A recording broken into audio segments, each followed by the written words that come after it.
The photoelectron spectra shows the energy required to remove a 1s electron from a nitrogen atom and from an oxygen atom. Which of the following statements best accounts for the peak in the upper spectrum being to the right of the peak in the lower spectrum? So first thing I want to emphasize is talking about the 1s electron. We don't care about the valence electrons. Usually for the valence electrons, we look at the periodic trend where if we go to the right, my atomic radius decreases, and if we go down, the atomic radius actually increases. So it does have effect on the 1s electrons, but we mainly use this for when we were talking about valence electrons, okay? So, now we got that out of the way.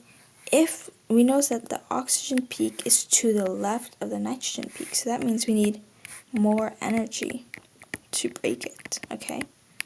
So the only way that can happen is nitrogen has more electron repulsion and oxygen has a greater nuclear charge, meaning a greater number of protons. So let's look at the choices. Nitrogen atoms have a half-built p sublevel. We're looking at the 1s electron, so why would the p sublevel be important? And also, that's not going to affect anything. There are more electron-electron repulsions in oxygen atoms than in nitrogen atoms.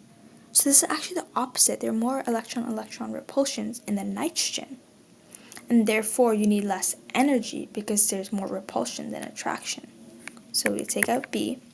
Electrons in the p sub. Okay, again, like you talk about the p sublevel, so I'm automatically like not really. That's not. It might have effect, but that's not the main effect. We're looking at the number of protons and electrons. Nitrogen atoms have a smaller nuclear charge than oxygen atoms.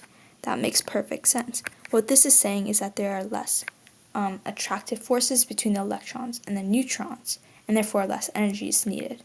And that's why D would be the correct answer.